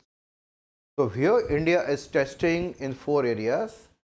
The 4 areas is converting them into olefins. First is cement manufacturing plants, carbon negative mineralization and vacuum swing absorptions. Further, for the national level coordination, their national centers are being developed now. So national centers in carbon capture, supported by the Department of Science and Technology, India is establishing 2 major national centers of excellence. One is there in IIT Bombay One is there in IIT Bombay. There is National Center of Excellence in Carbon Capture Utilization at IIT Bombay. And second is there in Bengaluru, which is National Center for Carbon Capture Utilization at Jawaharlal Nehru Center for Advanced Scientific Research, Bengaluru. So there are two national centers which are being elevated for more and more research in the CCU methods.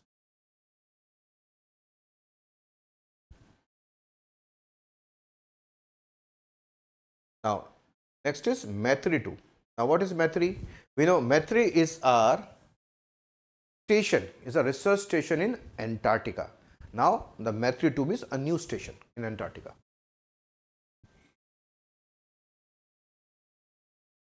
Now, Ministry of Finance, yes, this is to be noted, it's not by Ministry of Environment, Forest and Climate Change. It's not by Ministry of Environment, Forest and Climate Change, because many times we link the environmental actions only with Ministry of Environment, Forest and Climate Change. But here, Ministry of Finance is involved, has given in principle approval for setting up METHRI 2 in India's new research station in Antarctica. So, METHRI 2 is India's upcoming and a fourth research station in Antarctica, scheduled to commence from January 2029. We're going to replace the old METHRI station which came in 1989.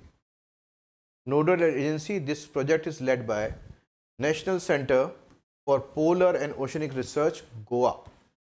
So please try to read more about this center, National Center for Polar and Ocean Research, based in Goa.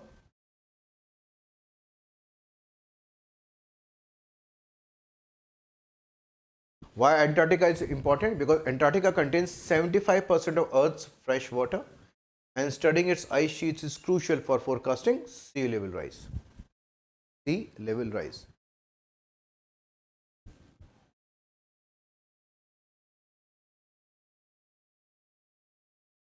Now, India's research, other research stations so far, just a background. First came Dakshin Gangotri. Dakshin means Gangotri of the South. Established under Indian Antarctic Program of 1983, India's first scientific research base in Antarctica. It was decommissioned in 1990. Then came India's Antarctic Program led by NCPOR, beginning in 1981. Then came METHRI, 1989. Located in the Rocky Mountains, that is Shinmakar Oasis. Next came Bharti, 2012. Located about 3000 km east of METHRI. Dakshin Gangotri, then came METHRI, then came Bharti. And now METHRI 2 is coming up.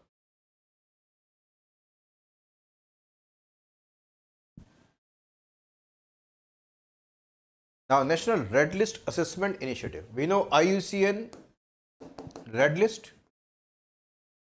So now this is an assessment on the basis of IUCN Red List being done in India to actually measure, yes, to actually measure the endemic species linked with what?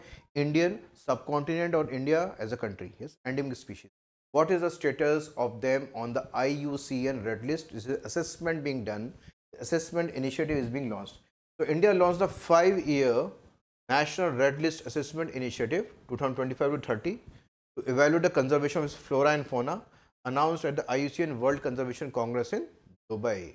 Sorry, not Dubai, Abu Dhabi. Abu Dhabi is also one of the kingdoms in UAE. In UAE, there are 7 different emirates. And on those 7 different emirates, Dubai, Abu Dhabi, Fujairah, Ras Al Khaimah, all these are different kingdoms there. So what is Red List Initiative? Aims to systematically identify and protect India's most vulnerable species in line with IUCN standards. Implementing bodies spearheaded by the Union Ministry of Environment, Forest and Climate Change, along with Botanical Survey of India, Zoological Survey of India and Wildlife Institute of India. So you should be knowing about, yes, Zoological Survey of India, Botanical Survey of India, Wildlife Institute, and also try to read about FRI, Forest Research Institute. And also try to read and know more about the Forest Research Institute, also based in Dehradun.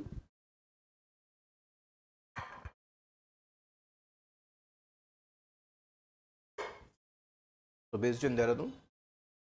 Further, there are various global biodiversity commitments. Now, it is going to work, this assessment is going to what? Assess the implementation according to IUCN guidelines. It is going to collaborate with all the major institutions in India. It is also going to focus on what certain biodiversity commitments like the target 4 of the Kunming Montreal Global Biodiversity Framework. This framework came in 2022. This framework came in 2022. So again, please try to read about this particular framework, Kunming framework, which calls for halting species existence, protecting genetic diversity. It has got a formula that's called 30-30. It has got a 30-30 initiative. That means conserving the land, the marine animals, at least 30%, yes, of the geological diversity, land and water based, by 2030. Further, as a signatory to the CBD came into picture in 1992. That is Rio Earth Summit.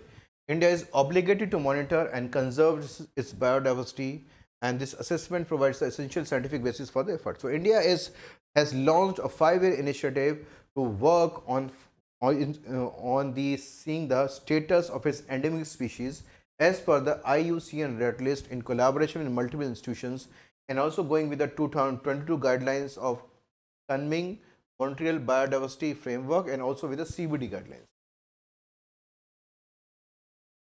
India exhibits high endemism. There are various endemic species only specific to India, with 79% of amphibians and 54% of reptiles found nowhere else but only in India. Now, the next action which is being taken is coming up about gas emission intensity target rules. Now, that's the gas emission intensity means reducing the carbon dioxide emission, converting them into a carbon market for carbon trading, carbon credits, credits purchase and credit selling. Okay. So, we know it is going to be converted into an environment specific economic criteria. Purpose is to reduce emissions. Those institutions, those factories, those companies, those organizations which are reducing the carbon emissions will be generating carbon credits to be traded to carbon markets, to be purchased by those institutions who are not able to meet those targets. It's a way of trading and converting the desire of carbon reduction, carbon emissions into real-time actions. So MOE FCC has notified the first legally binding greenhouse gas emission intensity targeting rule 2025. This is legally binding. The GA rule set a legal limit on the amount of greenhouse gases that can be emitted per unit of product output. This is setting a legal limit. It aims to operationalize India's carbon credit trading scheme, is carbon market, for selling and buying carbon credits under the Paris Climate Agreement commitment.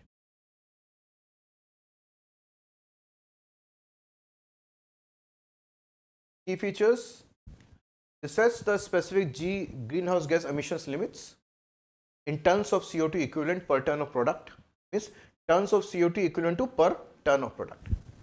For the aluminium manufacturing, cement manufacturing, alkali manufacturing, pulp and paper industries. It's going to measure the emissions on the basis of TCO2e, means tons of carbon dioxide equivalent. The system is designed to create carbon market. The purpose to get a proper carbon market for selling and buying carbon credits. So industries that reduce their emissions below the set target will earn carbon credits, and these credits are issued by an agency called BEE. So who are going to read, understand, monitor the carbon credits and issue the certificates? It's basically BEE, Bureau of Energy Efficiency, which is a statutory body. So BEE is a statutory body under Ministry of Power and under the Act, Energy Conservation Act of 2001. Its primary aim is to institutionalize energy efficiency services, reduce the energy intensity of the Indian economy through self-regulation and market principles. So first of all, talking about capping the per ton of CO2 emission per product, capping it legally, and then the emissions are regulated, converted into credits for carbon market function and to be driven by BEE as a statutory body. There are various penalties for non-compliance. So, buying of the carbon credit. So, buying of the carbon credit from domestic market to cover the shortfall. So, that means those companies who are not able to cap the emissions will be forced to meet the target by purchasing the carbon credit, and purchasing the carbon credit will be an expensive exercise. So, when they will be forced to buy the carbon credits on each and every year, that means this is going to increase the cost of production. So, it is better to invest more in what greener technologies or greener energy rather than relying on buying the credits. But those who are doing good work, they will be definitely be earning money by selling those credits. So, carbon credit trading scheme 2023 is a market-based mechanism to price GHG emissions and trade carbon credits, aiding India's decarbonization. There is compliance mechanism. It introduces carbon pricing to two mechanisms. We should understand the compliance mechanism in this carbon credit trading scheme 2023 compliance mechanism. First is mandates energy intensive industries to meet sector specific GHG targets, which is now the legal cap as per the new rules. Exceeding targets on carbon credit certificates if the greenhouse gas emissions are being reduced below the legal limit, means it will be showing more efficiency in controlling the emissions, and more efficiency in controlling the emissions will be generating carbon credits, which can be traded further. On the other side is one more mechanism, offset mechanism, enables voluntary entities to earn carbon credits by reducing emissions. So here the offset means if there are institutions or companies who are not able to reduce the carbon emissions on their own, there can be certain voluntary service providers or voluntary companies who can contribute in this particular industry's reduction of carbon emission. So, this voluntary contribution in assistance and technology, guidance, planning, implementation, they will be earning the credit further, which can be traded by them. So, this offset mechanism also means helping those industries by external partners through voluntary assistance in reducing the emissions, and hence these voluntary partners will be earning further carbon credit.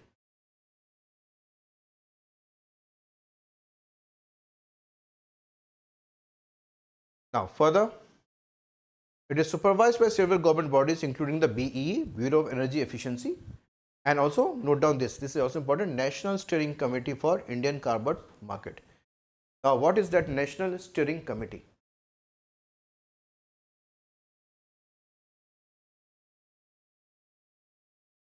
National Steering Committee for Indian Carbon Market is a apex governing body responsible for overseeing the design, implementation and functioning of India's carbon market. National Steering Committee. India's carbon market.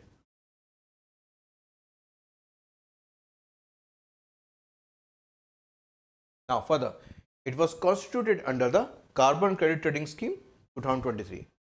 The committee again works on multi-ministerial approach, means coordination between various ministries to ensure coordination across sectors. Hence, who is the chairperson here? Chairperson is the Secretary to the Ministry of Power. Ministry of Power, not the Ministry of MOEFCC. So, again this should to be remembered. Here, when we talk about a steering committee for Indian carbon market, basically the chairperson is the Secretary of Ministry of Power. Co-chairperson is Secretary of Ministry of MOEFCC. And other members include representative joint secretary level for multiple ministries, finance, and even members from Niti Aayog are there. So, National Steering Committee for India's carbon market supposed to run the carbon market as per the carbon credit trading scheme.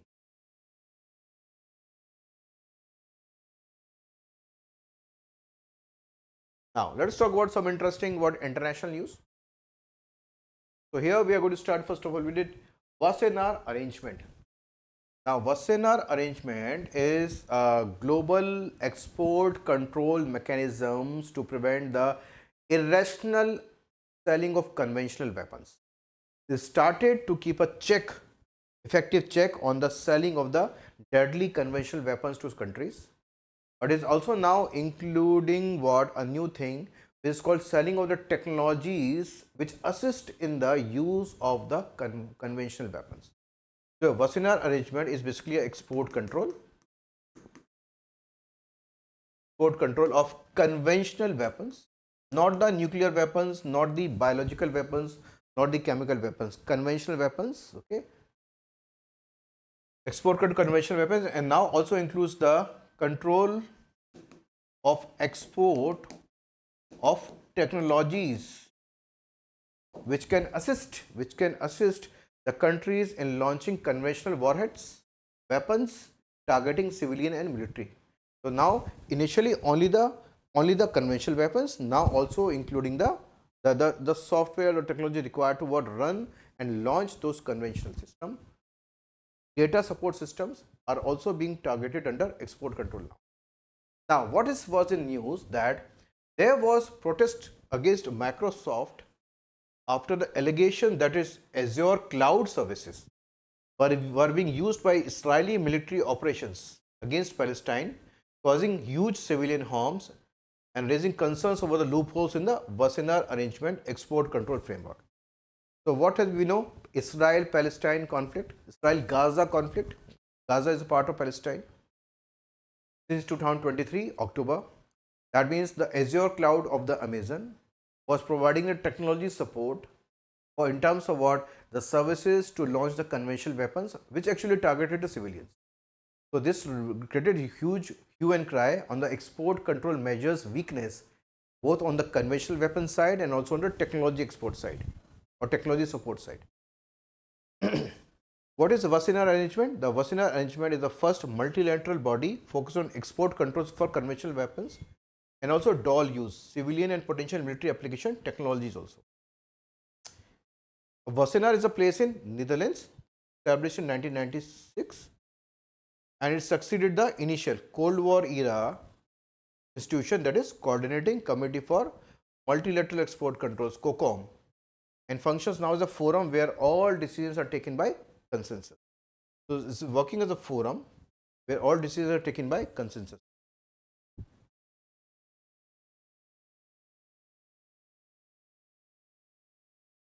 Now, what is the major objective? The arrangement aims to enhance regional as well as international security by promoting better transparency as well as responsibility.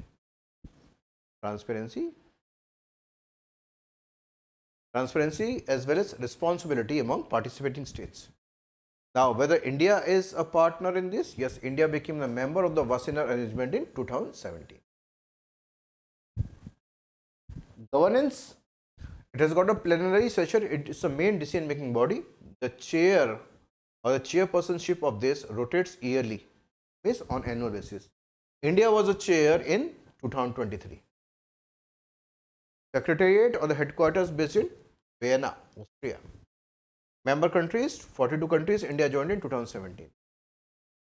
Now, its control framework includes, yes, munitions list, means ammunitions, or the weapon list. Munitions means weapon list, covering items like tanks, combat aircraft, small arms, and also dual use list, which includes technologies with both civilian and potential military applications. So, originally the arrangement focused on physical exports of weapons only, but now in 2013 the arrangement expanded to include intrusion software. So, Wassenaar Arrangement.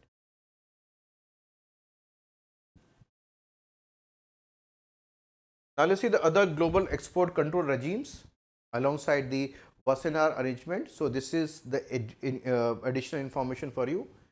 There is a global export control regime that is called Australia Group. This is basically what assisting in minimizing a risk of exporting what chemical and biological weapons proliferation. It is working on what reducing the chemical and biological weapons. Right? Wassenaar is for conventional. Here it is for chemical and biological weapons. Annual meetings are held in Paris. The principal objective is to use licensing measures, means tough licensing measures, to ensure that exports of certain type of chemicals, biological agents, and dual use chemical and biological manufacturing facilities do not contribute to the spread of chemical and biological weapons. India became member in 2018. Then one more is MTCR, Missile Technology Control Regime, against an informal political understanding among states that seeks to limit the export of missile and missile-related technologies. 1987 by G7 countries, 35 members, MTCR. Again, India was admitted in 2016. So India is a member of Wassenaar Arrangement. India is a member of Australia Group. India is also a member of what? Member of what? What? MTCR. Now, an organization which has been used, ICAO, International Civil Aviation Organization. It was also in use because of what? The plane crash that had happened in the state of Gujarat. Because ICAO maintains the global standards, ICAO, International Civil Aviation Organization. First of all, India has been re-elected to the part 2 of the Council of the International Civil Aviation Organization till 2028 term for 3 years. So India has been elected to the Council of the part 2. We will be seeing what is part 2 a little later. First of all, ICAO is a specialized UN agencies. I told you that there are around 15 UN specialized agencies which you should be knowing.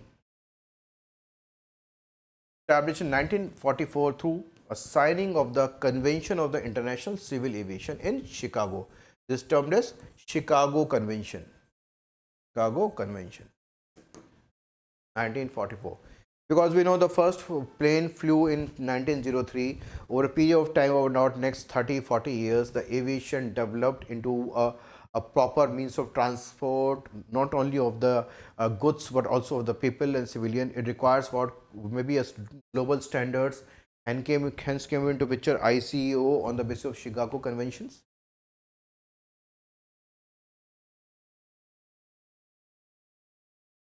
The ICAO promotes the orderly growth of international air transport, headquartered in Montreal.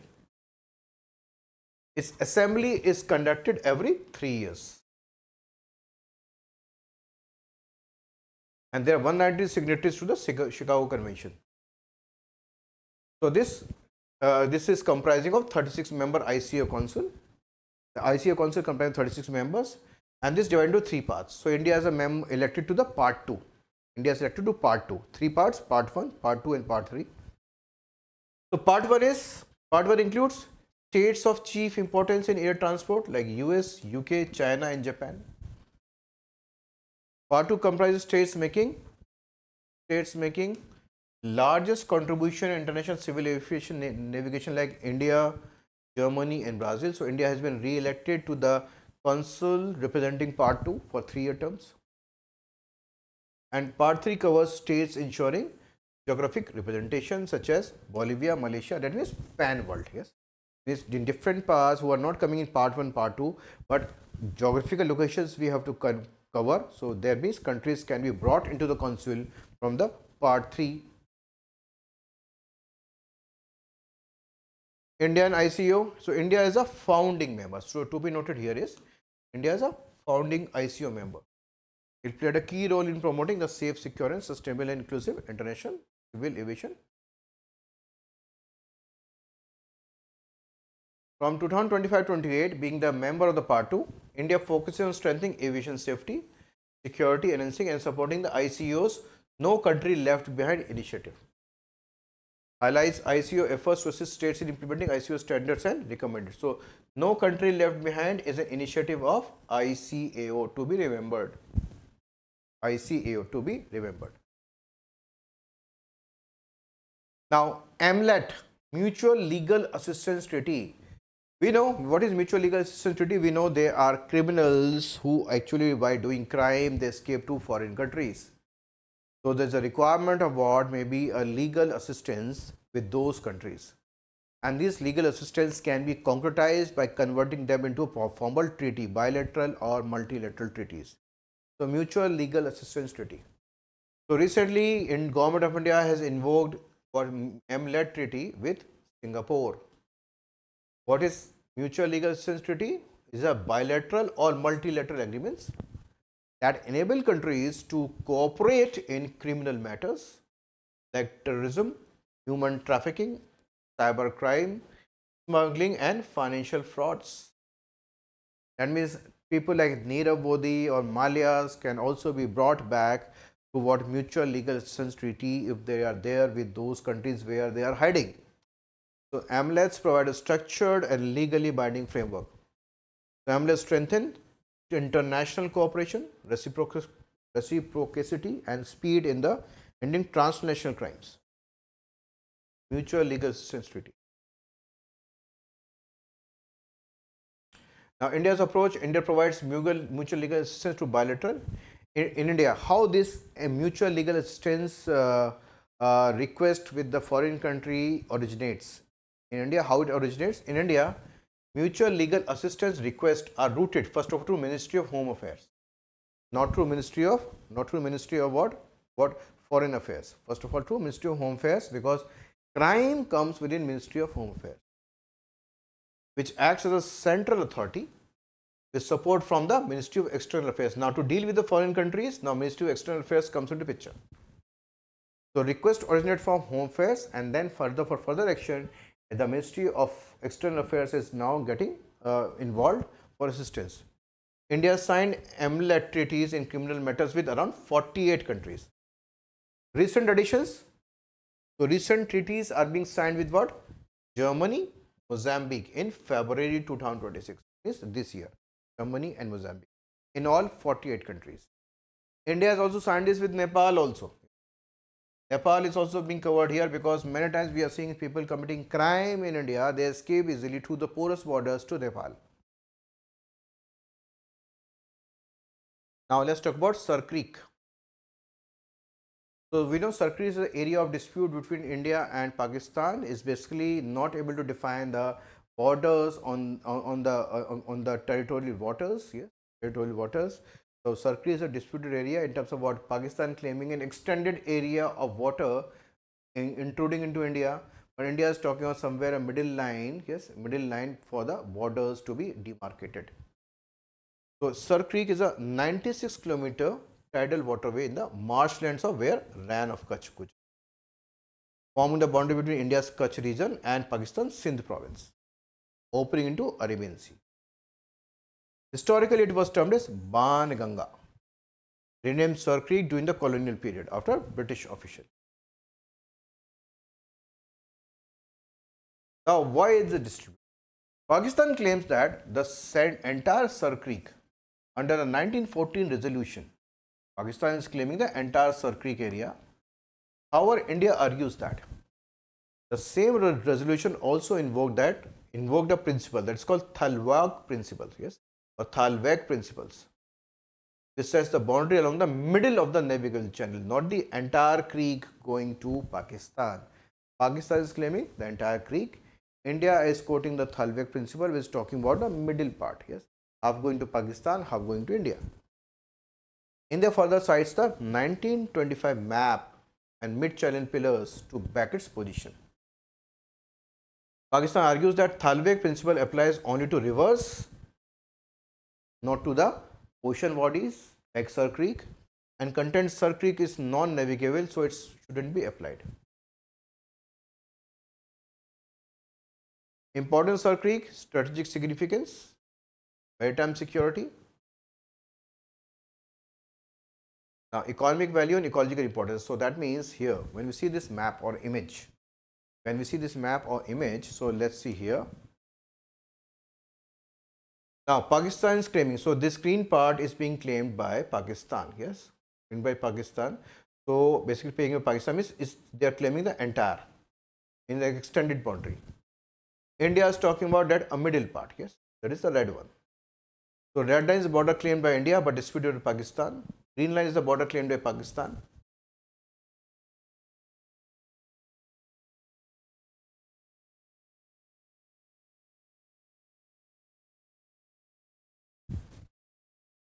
Sir Creek dispute. Now let's talk about military exercise. So we know there are about various annual military exercises between India and what for different countries, bilateral and multilateral, we should be remembering. So exercise Konkan 2025, Konkan 25, and you should be remembering military exercise does not mean the entire military. It can specifically for Navy, can be for infantry, can be for Air Force. Now here, so exercise Konkan 2025 is between Indian Navy and the UK Royal Navy. It began in 2004. And which are the other exercises between India and UK? Exercise Cobra Warrior, exercise Indradhanush, which is for Air Force, and Ajay Warrior for the Indian Army. Yes, for the Army. So there can be different exercises for Army, Air Force, and the Navy.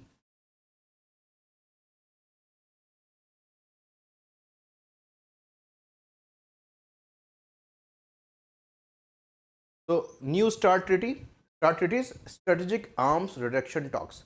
We know when there was nuclear race between what the USA and USSR during the Cold War era, there was production of more and more nuclear missiles and planting them in strategic locations across the world, and even there was a plan to fire from the space. So they were strategically placed on each other. So hence the treaty came, that was strategic arms reduction talks between USA and USSR to reduce those strategically placed nuclear weapons and open them for inspections and control. Now a new treaty is being came into picture later, and this new treaty, new START treaty, has been extended for one more year till 2026. New START treaty. Now this is between USA and Russia, erstwhile USA and USSR. So Russia has expressed a positive response to the US President's remarks on endorsing its proposal to extend adherence to a new START treaty for one more year. So now the 2026 it is going to run. Maybe extended further next year, depends upon the global scenario. The development comes across the backdrop of Russia's 2023 decision. Now, new START treaty. START stands for Strategic Arms Reduction Treaty. The original START 1, the original START 1, the original START 1 was signed between USA and USSR in 1991 and came into forces 1994. It was later replaced by Strategic Offense Reduction Treaty. But now the new START treaty again came into picture in 2010 and entered into force in 2011. Initially valid to 2024 but extended now till 2026. So here the focus is on what? Long range nuclear tipped missiles and their strategic location. Compliance mechanisms. Verification procedures include on-site inspections by US and Russian inspections, data sharing, notification and bilateral consultative commissions. Limitations. Now this is a very interesting thing. While the new START treaty imposes verifiable limits only on deployed strategic nuclear weapons, but it does not cover those nuclear weapons which are in stockpile, which are in storage system, which are not deployed at strategic positions. That means it cannot control, it cannot open up the inspections on the hidden what nuclear weapons which are not located strategically. Only the located strategically nuclear weapons are open for inspections, not the hidden one. This is one of the limitations. Further, Russia cites US projects like space-based Golden Dome, yes, where they are going to plant the missiles in a space in the low Earth orbit, LEO orbit, as again a threat for the future continuation of new START treaty. And US is concerned about a new missile system being developed by Russia. Further, the major global initiatives related to nuclear weapon management, we know NPT is in function since 1968. It has recognized 5 nuclear weapon states: US, Russia, UK, France and China. And then there is what? CTBT, means preventing the test of nuclear weapons. 1996 prohibits all nuclear exposure for testing purpose.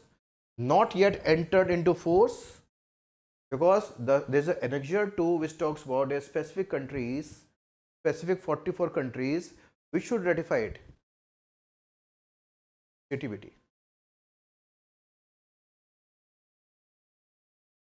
Current position, the CTBT has been signed by 187 nations and ratified by 178. Still not coming into force. Why? Because the annexure 2 requirement is there. The treaty can only become legally binding 180 days after all 44 specific states which are listed in Annexure 2 that possess nuclear power or research reactors have ratified it. So out of these 44, 8 of these nations have not yet ratified a treaty. China has signed but not ratified. Israel has signed but not ratified, and Iran, Egypt and US has also signed, not ratified. But when you talk about India, Pakistan, North Korea, they have neither signed, they have not signed at all. Yes. So China has signed, not ratified. Israel has signed, Iran has signed, Egypt has signed, US has signed, but they have not ratified after signature. But India, Pakistan and North Korea have even not signed. Further, a ninth country was also added because in November 2020, Russia officially revoked its ratification. So now there are 9 countries in the Annexure 2 whose approval are required for making it globally legally binding treaty. Globally legally binding treaty. Okay, hope we maintained a good pace today. Yes. So on an average, so what I am finding here is, though I shared 30 pages, still got about 4 to 5 pages to be covered in a time limit of 2 hours. But what is the average what the outcome of the sessions of 2 hours is, what the number of pages which can be covered, which I share with you, can be 25 to 30 pages. So let's make that as a standard. This is going to be covered by me through the classes also. Is going to help you in what revising you on daily basis with not too much overburdening you, and you will also be able to revise those 50 questions with answers and explanations. I hope the class functioning today was far more smooth in comparison to previous days, because the things are settling down both for me and as well as for you. So I hope you have liked the session. So please give me a thumbs up if everything is very clear to you. So please show your appreciation, or maybe going with me in terms of what the coverage. Okay, so thank you. Let's end the session. Let's resume the class tomorrow at 7:30. So be on toes. Revise these handouts on daily basis. Do not make them pending in the manner you have kept pending your maybe current affairs monthly magazines, which may be lying somewhere in the corner. You may have not read many of them, half read. So please do not do the same thing with the current affairs handouts. So daily exercises, revise them, and also do the revision of the 50 multiple choice questions with answers and explanation. So thank you for participation. Let's meet tomorrow. Thank you.